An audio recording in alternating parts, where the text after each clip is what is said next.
Yeah. So, Thank you. so yeah, by all means. And on that note, it is so great to know you.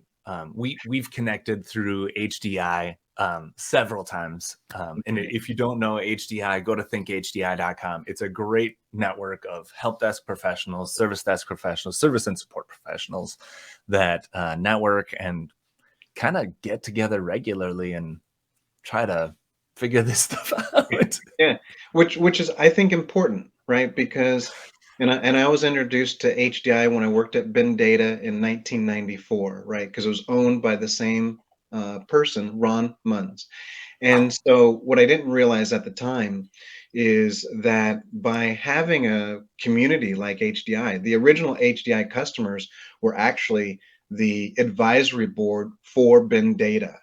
And so as it exploded, it really enabled a group of people who do a similar job function, to get together every so often and first of all, whew, wind down.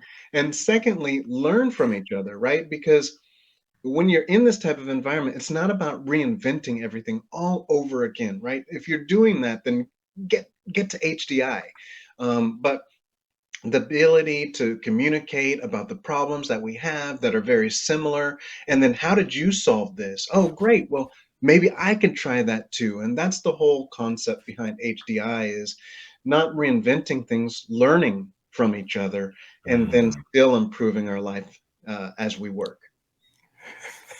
I love it. Yes. Yes. Learn and improve.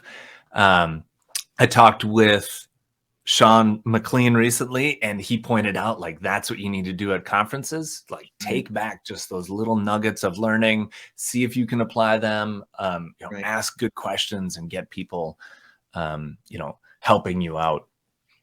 That's right. We also met recently. We talked about leadership, about help desk leadership, and how those roles, in the help desk and in IT in general, so often technical merit Yeah, or agent merit gives you those promotions into leadership roles.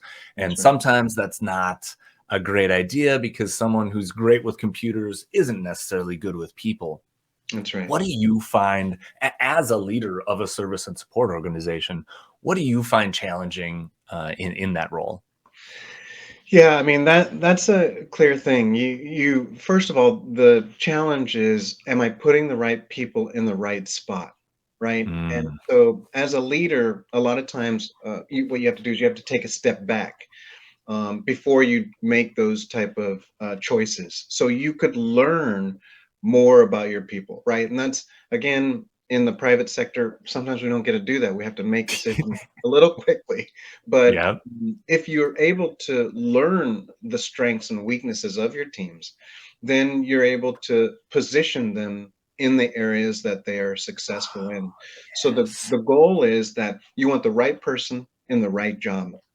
So like in King County, we're in midst of that, right? Because I've been here 5 months and we're in the middle of transition. We've consolidated 4 teams into one team, and now we have 40 people. And the goal here is to be able to then build a path for everybody, right? You can Hmm. start at entry level and you can evolve. And so one of the ways that you can manage the staff, and get people to the right place is build a career path for them within your team. And that way, then they can see where they're clearly going. Yeah. And B, you can then position them to where best.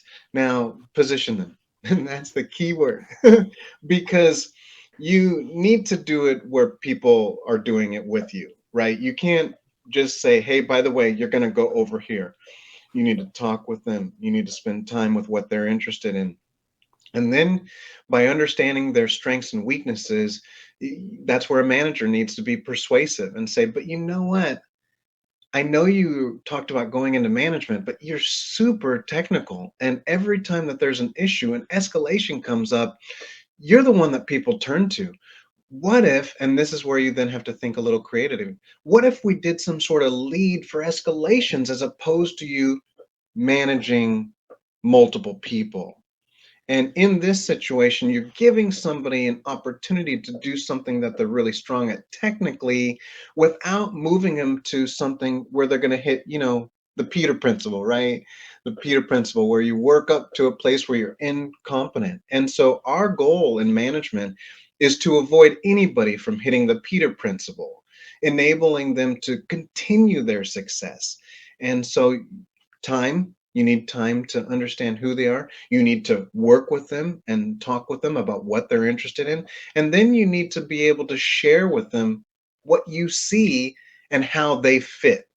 And sometimes it may not be in your exact career path, but it's something that will enable them to grow. And that's the whole idea. It's like a plant. You got to put it in sun if you want it to grow. And that's all we're doing as managers. I really love what you said there. Specifically, I really like the metaphor that you made about people to plants. People aren't plants, of course. But what I really like is that you have to get to know the plant. You need to know what it takes. You start to see what healthy looks like. Yeah. And the other point that I really love that you made is to be creative with that. Yeah. Make the role. If it doesn't exist, go outside the box. Think of something else you can do to provide for that plant. That's right. That's right. They do. Funny enough, on plants, I've been learning a lot in the last few years. That's the goal. Continue to learn. I learned that if you talk to your plant every day, right, just like you talk to your dog or your cat or something like that, that it actually helps a plant grow. Now, I don't have proof of this, but there have been studies that show that you devote the time and it comes out, in an improved situation. And so that's the same thing with people. You have to devote the time, and that's where I think that takes time. So Yeah. sometimes that's tough to do, but when you devote the time, the outcome can be successful. Dude, yes. And it does. It takes a ton of time. You see it as an adult. You try to make new friends as an adult. Oh my gosh, it takes so long because you got to build all that trust. And That's it right. is really, it's a personal thing. It's very personal. And It is. That's right. add the professional working environment to that, and it just adds another layer of complexity and difficulty. That's But right. people like you are great at it, and that's why we love you, Tony.